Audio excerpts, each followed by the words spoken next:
पाकिस्तान में बैठे भारत के टॉप मोस्ट वांटेड आतंकियों और उनके सहयोगियों के धड़ाधड़ गिरने का सिलसिला खत्म नहीं हो पा रहा।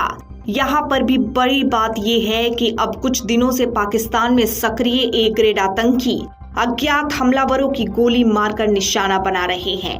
दिसंबर महीने में ही पाकिस्तान में मौजूद आतंकी संगठन लश्कर-ए-तैयबा के कई बड़े चेहरे खत्म हो चुके हैं।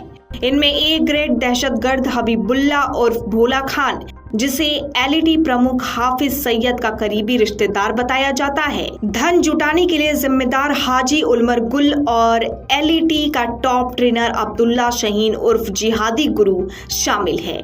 इंटेल एजेंसियों के सूत्रों के मुताबिक पाकिस्तान में धड़ाधड़ गिरते दहशतगर्दों से विभिन्न संगठनों के प्रमुख दहशत में आ गए हैं। बताया जा रहा है कि वो सभी प्रमुख अब भूमिगत हो चुके हैं। इनमें हाफिज सईद सलाहुद्दीन, मसूद अजहर, अब्दुल रहमान मक्की और जफर इकबाल आदि शामिल हैं। खास बात है कि इन सभी को पाकिस्तान में सुरक्षा प्रदान की गई है। बता दें, लश्कर-ए-तैयबा संगठन के लिए धन एकत्रित करने की जिम्मेदारी हाजी उमर गुल को सौंपी गई थी। उसे भी एलईटी प्रमुख हाफिज सईद का करीबी बताया जाता है। अज्ञात हमलावरों ने टैंक में गुल और उसके 2 सहयोगियों को गोली मार दी थी।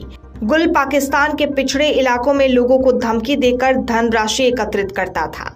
इसके बाद लश्कर-ए-तैयबा का टॉप ट्रेनर अब्दुल्ला शाहीन को इसी सप्ताह अज्ञात हमलावर ने कसूर में गोली मार दी। शाहीन की मौके पर ही मौत हो गई। उसे आतंकी समूह के बीच जिहादी गुरु नाम से पहचाना जाता था।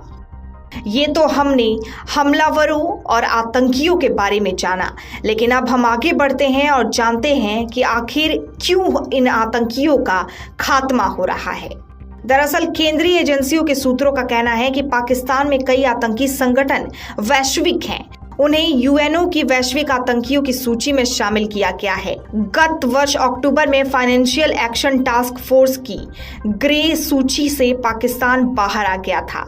दुनिया को दिखाने के लिए पाकिस्तान ने कुछ टॉप आतंकियों के खिलाफ कानूनी कार्रवाई की बात कही। सूत्रों के मुताबिक पाकिस्तान में लगातार मारे जा रहे आतंकियों के पीछे की कहानी कुछ और ही है। मौजूदा वक्त में पाकिस्तान गहरे आर्थिक संकट से गुजर रहा है। ऐसे में वो अब उन आतंकी संगठनों का खर्च वहन नहीं कर सकता जिनका वो दशकों से इस्तेमाल करता आ रहा था। ग्रे सूची से बाहर रहने और पुराने आतंकियों पर हो रहे खर्च से बचने के लिए अब वहां पर आतंकियों का खात्मा किया जा रहा है। दूसरी तरफ कम खर्च पर युवा दहशतगर्दों की भर्ती की जा रही है। खास बात है कि पाकिस्तान में मौजूद टॉप दहशतगर्द जो खुद को अभी तक महफूज समझ रहे थे, अब वो भी भूमिगत हो गए हैं। इसी के साथ अभी तक कितने आतंकी मारे जा चुके हैं, इसके बारे में जान लेते हैं। दरअसल पाकिस्तान के कराची में अज्ञात हमलावरों ने हंजला अदनान को कई गोलियां मारी। अदनान की मौत को लश्कर-ए-तैयबा चीफ हाफिज सईद के लिए एक बड़ा झटका बताया गया। भारत के मुखर आलोचक रहे मलिक असलम वजीर की एक ब्लास्ट के जरिए हत्या कर दी गई थी। ये घटना पाकिस्तान के खैबर पख्तूनख्वा क्षेत्र में साउथ वजीरिस्तान के दाजा इलाके में हुई थी। वजीर के साथ उसका बेटा और एक अन्य व्यक्ति भी मारा गया था। वजीर के जहरीले भाषणों से आतंकियों की भर्ती की जाती थी। जैश ए मोहम्मद का सरगना मौलाना मसूद अजहर का करीबी मौलाना रहीम तारिक उल्ला 13 नवंबर को कराची में अज्ञात हमलावरों की गोली का निशाना बना था। उससे पहले लश्कर-ए-तैयबा प्रमुख हाफिज सईद का करीबी अकरम खान और फकरम गाजी भी पाकिस्तान के बाजापुर में अज्ञात हमलावरों द्वारा मार दिया गया। पाकिस्तान में मुजफ्फराबाद की अथमुकाम तहसील में कुछ दिन पहले ही ख्वास सईद उर्फ मियां मुजाहिद मारा गया था। जम्मू कश्मीर में 2018 के दौरान सेना के सुंजवान कैंप पर हुए आतंकी हमले का मास्टरमाइंड ख्वास शाहिद बताया गया था।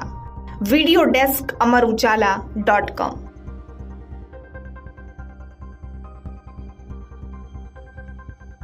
अगर आप ये वीडियो YouTube पर देख रहे हैं तो हमारे चैनल को सब्सक्राइब करें और बेल आइकन को दबाना ना भूलें। अगर आप Facebook पर ये वीडियो देख रहे हैं तो हमारे पेज को लाइक करें।